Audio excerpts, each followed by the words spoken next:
রাম রাম বন্ধুরা, নমস্কার বন্ধুরা। আরপিএফ কনস্টেবল এবং এসআই ভ্যাকেন্সি 2024-এর 10 মে অনুযায়ী এখনও পর্যন্ত টোটাল কতগুলো ফর্ম অ্যাপ্লাই হয়েছে এটা শুনলে তোমরা অবাক হয়ে যাবে। হ্যাঁ বন্ধুরা, অবাক করে দেওয়ার মতো রেজাল্ট উঠে আসছে। এইবার আরপিএফে তোমাদের টোটাল কতগুলো ফর্ম অ্যাপ্লাই হয়েছে সেটা তো আমি তোমাদেরকে বলবোই, কিন্তু তার আগে একটা কথা বলে রাখি, আরপিএফে এইবার তোমাদের 10 লাখ, 20 লাখ, 25 লাখ, 30 লাখ যাই ফর্ম অ্যাপ্লাই হোক না কেন, রেজাল্ট কেবলমাত্র 37,000 ক্যান্ডিডেটই জারি করা হবে। তো এটা আমি কেন বলছি, এই বিষয়টাও আমি আজকে ডিটেলসে ডিসকাস করে দেবো। তো ভাই ভিডিওটা একটু ধৈর্য সহকারে দেখো, পুরো ডিটেলসটা একদম আমি তোমাদেরকে জলের মতো স্পষ্ট করে ক্লিয়ার করে দেবো। তো তোমরা সবাই জানো আরপিএফ 2024-এর ভ্যাকেন্সি অলরেডি জারি হয়ে গেছে, যেখানে বর্তমানে তোমাদের আবেদন চলছে। কনস্টেবলের ক্ষেত্রে টোটাল ভ্যাকেন্সি 4,208, এসআইয়ের ক্ষেত্রে 452। টোটাল কত হচ্ছে কনস্টেবল এবং এসআই মিলে? টোটাল হচ্ছে তোমাদের 4,660। এটা তোমাদের টোটাল নাম্বার অফ ভ্যাকেন্সি। তো এইখানে তোমরা যারা কনস্টেবলে অ্যাপ্লাইটা করেছো, তোমাদের বর্তমানে 10 মে অনুযায়ী যে ডেটাটা উঠে আসছে, কনস্টেবলে এখনও পর্যন্ত 10 মে অনুযায়ী ফর্ম অ্যাপ্লাই হয়ে গেছে 15 লাখ। হ্যাঁ বন্ধুরা, তোমরা ঠিকই শুনেছো, এটা 10 মে ডেটা। 15 লাখ তোমাদের ফর্মটা অ্যাপ্লাই হয়েছে। এর আগে আমি তোমাদেরকে কী ডেটা দিয়েছিলাম, সেটা দিয়েছিলাম 5 মে। 5 মেতে 12 লাখের কাছে ফর্ম অ্যাপ্লাইটা তোমাদের পৌঁছেছিল, কিন্তু বাকি 5 দিন, 5 মে থেকে 10 মে তোমাদের 5 দিন হচ্ছে। তো সেই 5 দিনের মধ্যে 2 লাখ তোমাদের 2 থেকে 3 লাখ কিন্তু ফর্ম অ্যাপ্লাইটা হয়ে গেছে। তো বুঝতে পারছো যে লাস্টের দিকে তোমাদের ফর্ম অ্যাপ্লাইটা কত জোরদার লেভেলে চলছে। আর ঠিক সেম জিনিসটাই এখানে কিন্তু আরপিএফ এসআই ভ্যাকেন্সির ক্ষেত্রেও ঘটেছে।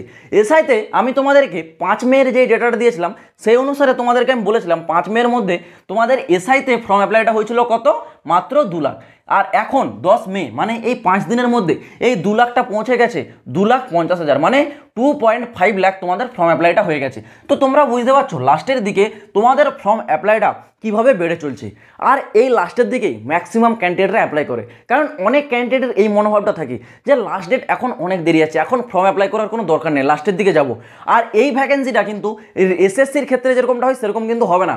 এসএসসি তোমরা জানো এসএসসিতে সার্ভারটা ডাউন থাকে, সেই ক্ষেত্রে যারা লাস্টের দিকে ফর্মটা অ্যাপ্লাই করতে যায়, হয় তাদের সার্ভার ওপেন হয় না, সার্ভার ডাউন থাকে, না হলে ফর্মটা তারা সাবমিট করার পর সেখানে কিন্তু অ্যাকসেপ্ট করা হয় না। এরকম প্রবলেমগুলো কিন্তু এসএসসিতে আমরা সাধারণত দেখতে পাই। কিন্তু রেলওয়ের ক্ষেত্রে ভাই এইরকম প্রবলেম কিন্তু আসবে না। এখানে লাস্টের দিকেও যারা যাবে তাদের ফর্মটাও কিন্তু অ্যাকসেপ্ট করা হবে, কারণ রেলওয়ে সার্ভার এত স্লোলি কিন্তু কাজ করে না। তো এই যে ফর্ম অ্যাপ্লাই কনস্টেবলে 15 লাখ আর এখানে আছে তোমাদের 2.5 লাখ, এগুলো কিন্তু আরও বাড়বে, কারণ লাস্ট ডেটকে আরও কয়েকদিন বাকি রয়েছে। সেই ক্ষেত্রে তোমরা যারা এখনও ফর্মটা অ্যাপ্লাই করোনি অ্যাপ্লাই করতে পারো। আর কম্পিটিশন তোমাদের কিন্তু একটা হেভি লেভেলেরই হবে, তোমরা দেখতে পাচ্ছ ফর্ম অ্যাপ্লাই সংখ্যা এরকম। তো সেই জন্য এইবার আরপিএফ কনস্টেবল এক্সাম 2024-এর যারা প্রস্তুতি নিচ্ছ, তোমাদের জন্য সাধারণ জ্ঞানের সবথেকে সেরা বই হতে চলেছে চ্যাকসু পাবলিকেশনের তরফ থেকে প্রকাশিত করা সাধারণ জ্ঞানের এই কমপ্লিট গাইড বইটা।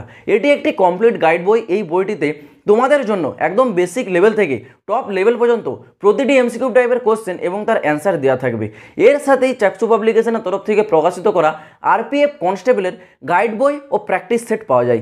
এছাড়াও রেলওয়ের অন্যান্য এক্সামগুলোর জন্য railway exam GK, railway exam math এবং রেলওয়ে এক্সাম রিজনিংয়ের চ্যাপ্টার ওয়াইজ পেপার পাওয়া যায়, যেগুলি তোমাদের প্রস্তুতিকে আরও মজবুত করে তুলবে।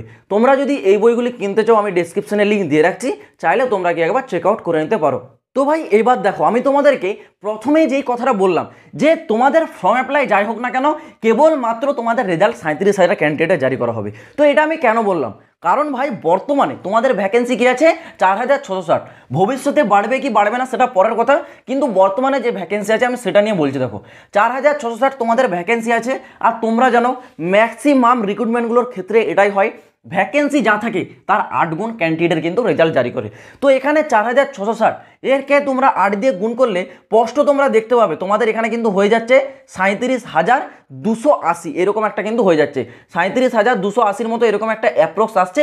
এই এতজন ক্যান্ডিডেট রেজাল্টটাই জারি করবে। আর 2018 সালে ভাই যেটা হয়েছিল, তোমাদের ফিজিক্যালটা লিস্ট 2 বার জারি করা হয়েছিল। এটা কেন হয়েছিল? কারণ প্রথমবারে কিছু ক্যান্ডিডেটের নাম ফিজিক্যাল লিস্টে এসেছিল, কিন্তু সেখানে ফিজিক্যালের যে ক্রাইটেরিয়া সেটা তারা ফুলফিল করতে পারেনি। কেন পারেনি? কারণ আরপিএফের যে ফিজিক্যাল এটা কিন্তু হার্ডভাবে হয়। 1600 মিটার 5 মিনিট 45 সেকেন্ডের মধ্যে আরপিএফ কনস্টেবলে কমপ্লিট করতে হবে। আর এই রানটা ভাই পুরো কিন্তু সেম ইন্ডিয়ান আর্মির মতো। বুঝতে পারছো যে তোমাদেরকে কত ভালোভাবে প্র্যাকটিস করতে হবে, তবেই তোমরা আরপিএফের ফিজিক্যালটা ক্লিয়ার করতে পারবে। আর প্রথমবারে যারা ফিজিক্যালে গিয়েছিল তারা ঠিকঠাকভাবে ফিজিক্যাল কোয়ালিফাই করতে পারেনি, সেই কারণেই আরপিএফকে আবার দ্বিতীয়বার করে মেরিট লিস্ট জারি হয়েছিল, যেখানে আরও কিছু ক্যান্ডিডেটকে নিয়ে ফিজিক্যালটা করানো হয়েছিল। এই জন্যই তোমাদের আরপিএফ আগের বছর মানে 2018 সালে দুবার ফিজিক্যাল লিস্ট জারি করেছিল। তো এইবারও তোমাদের যদি সেই প্রসেসটা ফলো করে তাহলে এই যে 37,208 হয়তো এটাকে তোমাদের 50-50 করে দেওয়া হবে। প্রথমে 50% ক্যান্ডিডেটের রেজাল্টে আসবে নাম ফিজিক্যালের জন্য যারা যাবে, তারপর ওখানে ফিজিক্যালে যারা কোয়ালিফাই করতে পারবে, বাকি যেসব সিটগুলো খালি থাকবে তাদের জন্য আবার 50% ক্যান্ডিডেটের নাম কিন্তু জারি করবে, তাদেরকে আবার ফিজিক্যালি গিয়ে কিন্তু কোয়ালিফাই করতে হবে। তো আশা করছি আমি তোমাদেরকে পুরো বিষয়টা বুঝতে পারলাম। এইরকমই তোমরা আরপিএফ রিলেটেড প্রতিটা লেটেস্ট আপডেট পাওয়ার জন্য এই চ্যানেলটা কিন্তু সাবস্ক্রাইব করে রাখবে। তো চলো বন্ধুরা, দেখা হচ্ছে আবার পরের ভিডিওতে নতুন কোনো আপডেটের সাথে। জয় হিন্দ, বন্দে মাতরম।